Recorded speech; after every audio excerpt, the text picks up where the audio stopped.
Hey, Charlie. Oh, hey, Dane. How are you? Good, thank you. Okay, so here's our hypothetical. You just started a 1-year engagement, okay, as a fractional CMO. hmm What's the first problem that you typically see when you start with a new client? Or what's the first problem that you go looking for because you know it's there, even if they don't? And also maybe tell people watching a little bit about you. Okay, so I'll put some context and put things into a scenario. Usually, if they engage somebody in marketing, Hmm. 9 out of 10 times they want more sales. And lead acquisition, sales acquisition is a lifeline for a business to Yeah. survive another day. So let's say 12, if we've got 12-month engagement, I'd actually reduce that to 90 days Mm. straight away, because the things that we would do over 12 months have different KPIs and different parameters. Things we've got Mhm. for 90 days, we, like you said, it's right. Where is that gap that is stopping that business from going to the next level? And usually that can be solved in the first 90 days. All right. Oh, and a little bit about me. A little bit about you, Okay, please. a little bit about me. Okay, so I've been in marketing for over 13 years, predominantly in Europe and in the UK, and helping small businesses to grow. And that is very much on the B2B spectrum. So everything from manufacturing, engineering, SaaS, professional services. That's me. And actually being with all of these things, I gravitated into the fractional CMO world Right. about 3 years ago.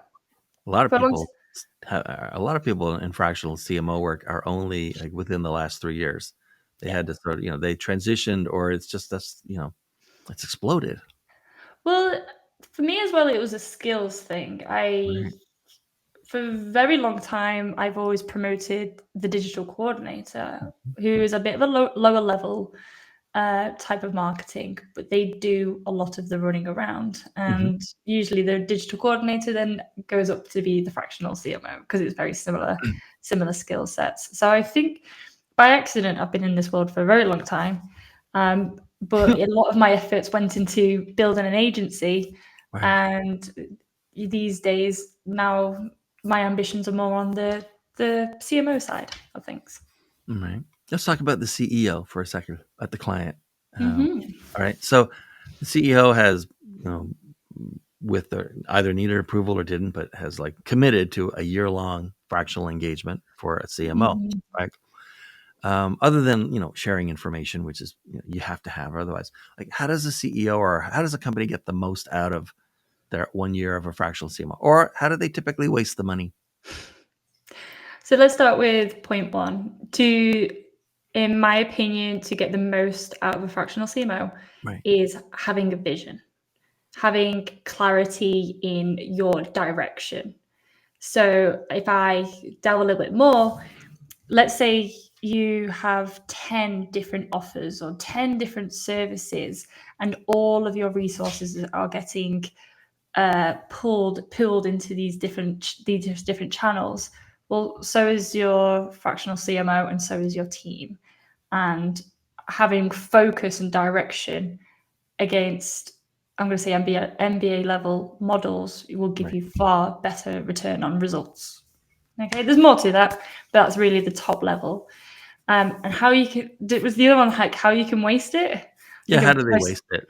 They how do you sign waste up, it? they bring on a fractional CMO, and then like ultimately they don't really get any value out of it, and it's probably not the CMO's fault. How did that company waste the money? Um, What do they do or not do? Again, I want to try and keep to be kind of layman's with this, is being hands off and what I mean by that, yes, everybody has designated roles, accountability, and things need to be, communicated. But if if you as a CEO is not working to collaborate with your C-suite to communicate what things you want, so everybody is all in alignment, again, you're going to be just losing opportunities Yeah. on the table.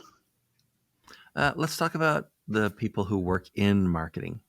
So Mhm. let's set up another hypothetical. Like, you know someone, they're also a fractional CMO, and they said, "Hey, Charlie, I just signed a 1-year engagement. I'm about to start like tomorrow, and there's already like junior and there's no leadership in place, but there's junior and mid-level folks there working on various things in marketing as a marketing team.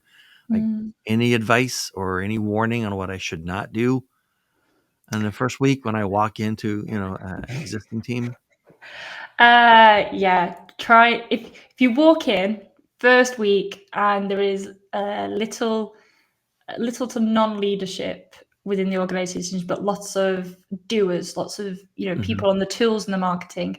If you go in and try and change too much all in one go, that's just going to bring you more headaches Yeah. and more confusion than actually necessary.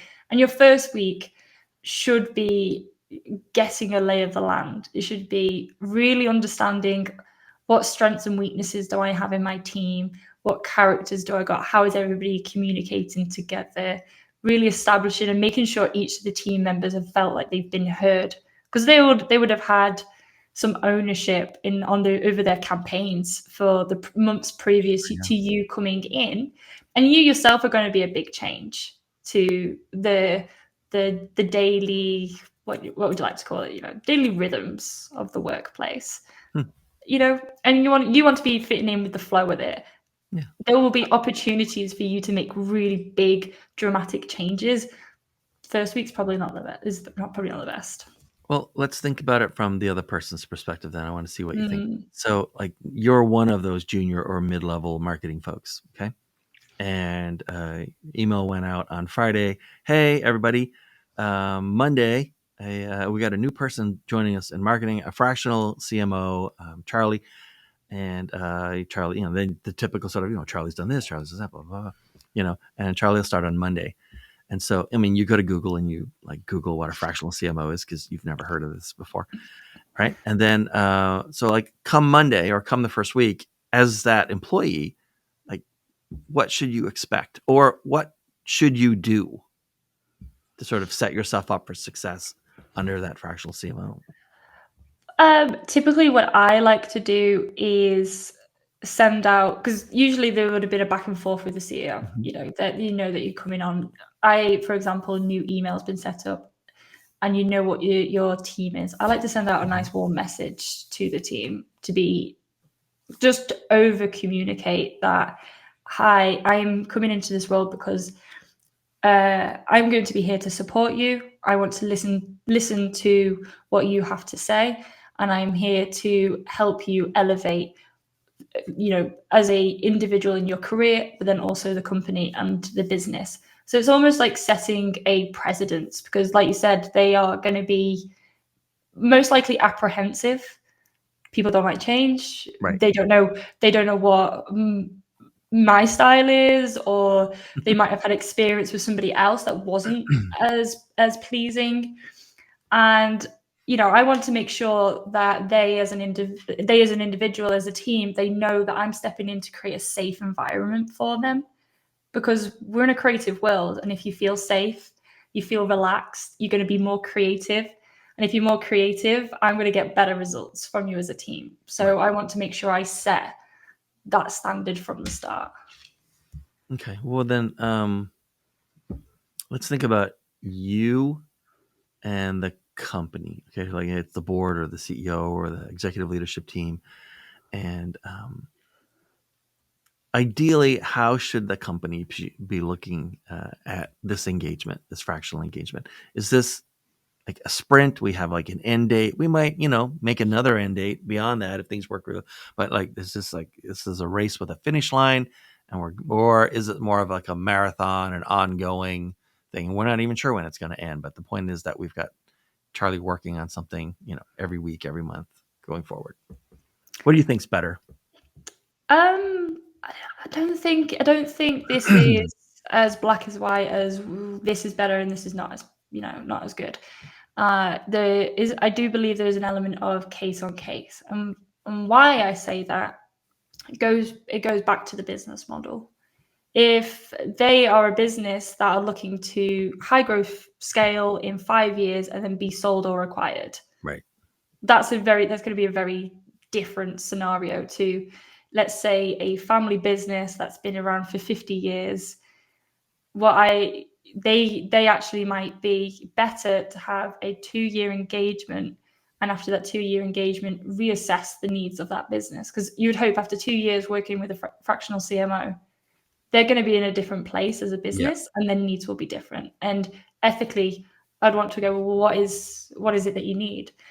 And I'll say from experience, I've gone from very hands-on with the marketing team, elevated their skills, so they are far more self-serving, to work with the leaders, then to work closely with the leadership team, and now I actually end up doing a bit more like business sort of coaching or marketing coaching, and that roles change because they have changed as a business because of the work that we've done. Do you So find there's much difference in clients across countries, or the market you talk to in marketing across countries? very By the way, much I'll, so. this is I got to tell you this. This is like, so I grew up in Canada, so everyone in Canada has to learn at least some French, and I have a degree in German, and I lived in Austria for a while. So like, my German's not as good as it used to be, but of course, I write. I'm a copywriter, not a fractional CMO, so I write in English. I literally had someone ask me 2 weeks ago, when I had explained that at this point in the last 3 years, I've worked with clients on every continent except Antarctica. Okay, they said, "Wow, how many languages do you write in?" And I said, just English. That's all you need to know to work in every Yeah. continent in marketing is English. There's Yep. some work there. Do you find there's much difference working for in different countries, markets in different countries? Yes, yes and no. One, yes, it is all English, Yeah, that's but nice. yeah, that's nice. That is very nice. But for example, if Europe, the main European countries, it's Mhm. always American English, and Yes. then you go to the UK, it is British English, and I think that is the biggest difference. Yeah. And it depends on the industry that you're in. B2B, I don't think the disparity is that big, but as soon as you go into very conversational language, or you go into sort of more colloquialism and dialects and the nuances, that's going to things that people are going to resonate more. I think that's the biggest gap, is England, well, the UK versus America, because the slang is different, Yeah. the phrases are different, and also the style of selling is slightly different as well. That I completely agree with. Yes. Yeah, no question. All right. Fair enough. Someone asked me once, I think I said this on another podcast once, or I used to work for a company out of Dublin. And in the product marketing group, someone asked me once, like, Dean, what is the difference between, American marketing and European marketing? And, why is it that all the sort of gurus and ideas and stuff seem to come out of America? And I said, well, those are two different questions. All these ideas and stuff come out of America because, as the saying in America is, the only place you can go to get away from advertising is to go to sleep. We advertise on everything, for everything. And I say, here's the difference. You can go to a supermarket in Dublin and go to the section where they have canned beans, and it'll, they use the euro, so they have cents there. And so, it'll say canned beans, 99 cents. I said, it would not be out of place to walk into a supermarket in America, go to the same part of the store, and it would say canned beans, 99 cents, exclamation mark. We can't even not try to sell the sizzle on beans. Like, we can't help ourselves. It's the most brutally competitive 24/7 marketing environment maybe ever made. And so, yeah, Yeah, I kind of understand, like, in most of the rest of the world, it's American English because they probably promoted it as American English and expanded as American English and yeah. just, filled every crack and crevice, so to speak. No, I absolutely agree. Yeah. Even the tone is a little different. Well, And if so, you go too big, yeah, gotta be a little more I'm gonna say, reserved. yeah, it's a little. I'm gonna say, even again, this is the nuance. I'm gonna drill it down Mhm. just to England and not the UK. So we exclude like Ireland and things. if you go too big in the north of England with your marketing, you'll automatically switch that person off. Yeah. It's a very different style, and then you got to use slightly different psychology tricks, but it's all at the core foundations. It's still the same. We still read the same books, and we're still watching the same gurus. Mm-hmm. And I do think these nuances they're gonna emerge. I do think if we in the next 10, maybe 20 years, I don't think things will be as different as they are now. Really? All right. Yeah, you can. No, it's the I'm not globalization. disagreeing. I just never heard that before, so I'm interested. Yeah. There's too many patterns. There's too many patterns in our media, and like you said, our writing. If the first indication is Europe has taken on an American English as the language base, and the big gurus in marketing and advertising are typically from America. And I've been following America since I was a teenager for all my information.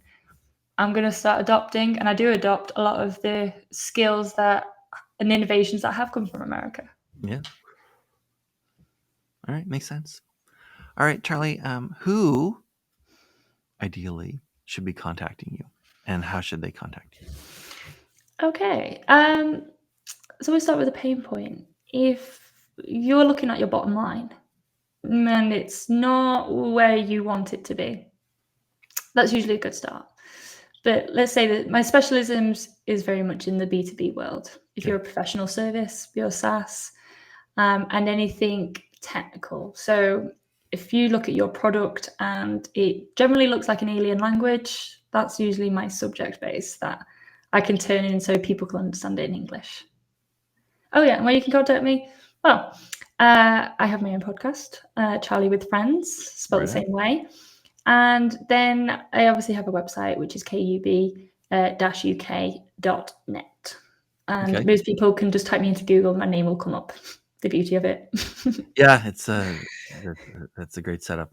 There are very few Deanways in the world, so it's very helpful. They're completely locked into it, but that's how it works. And it's great to have short names. All right. Thank you, Charleh. This has been great. I really appreciated talking to you. No, absolute pleasure. Thank you for having me. All right. See you, Charleh. See you, everyone. See you in the next one.